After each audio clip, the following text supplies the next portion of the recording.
लेकिन हम लोग कोई कमजोर नहीं और हमारे कार्यकर्ता डट के मुकाबला करते हैं, भारत पूरा जानता है। इस बयान को सुना आपने। इस बयान को सुनकर थोड़ी मुझे हैरानी हो रही है और थोड़ी शर्म आ रही है।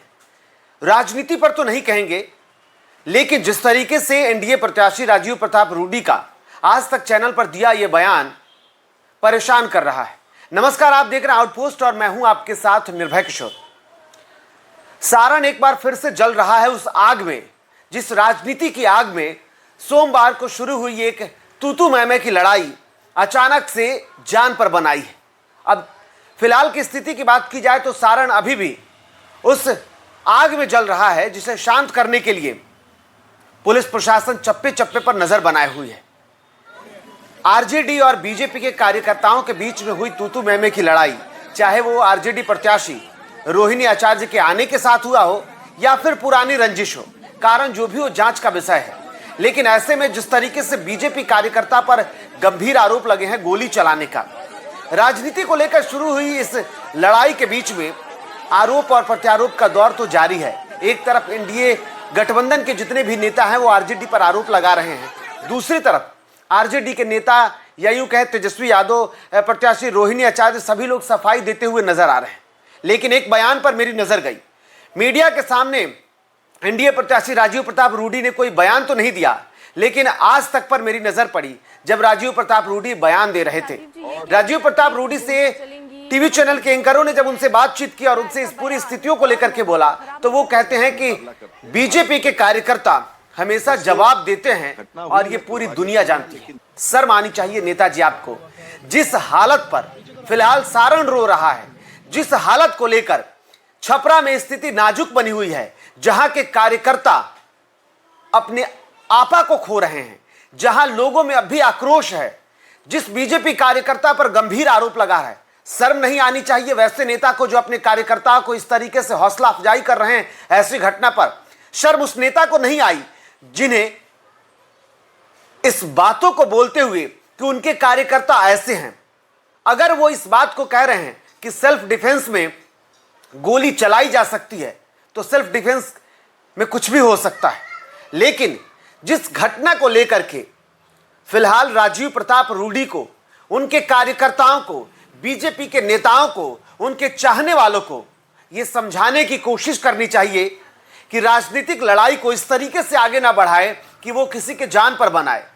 एक व्यक्ति का जान जाना और उस परिवार पे क्या गुजर रहा होगा, उस परिवार पे क्या गुजर रहा होगा जिसके 2 लोग अब भी अस्पताल में दर्द से कराह रहे हैं।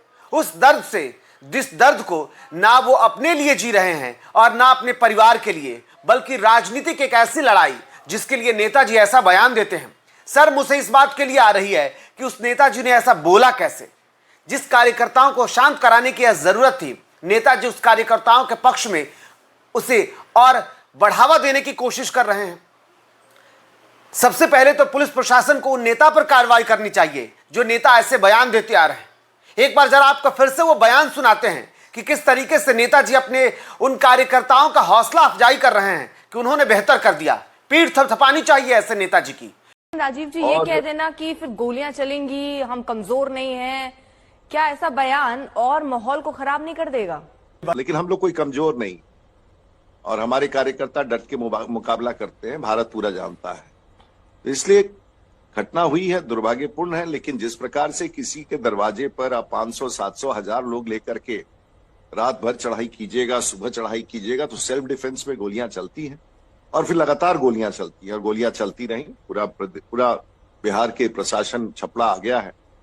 वैसे भी हॉट सीट कहलाता था, तो अब असल में हॉट हो गया है। आरोप और प्रत्यारोप का दौर तो दोनों ही तरफ से लग रहा है, लेकिन फिलहाल ये स्थिति राजनीति की नहीं है। फिलहाल ये स्थिति सारण के हालातों को संभालने की है। फिलहाल ये स्थिति छपरा के लोगों को समझाने की है। फिलहाल ये स्थिति राजीव प्रताप रूडी को, अपने समर्थकों को समझाने वाली है। चाहे वो रोहिणी आचार्य हो, उनको भी अपने कार्यकर्ताओं के लिए जो आज खड़ी होती दिख रही हैं, उन कार्यकर्ताओं के साथ उन लोगों को भी समझाने की जरूरत है जो लोग अभी आक्रोशित हैं।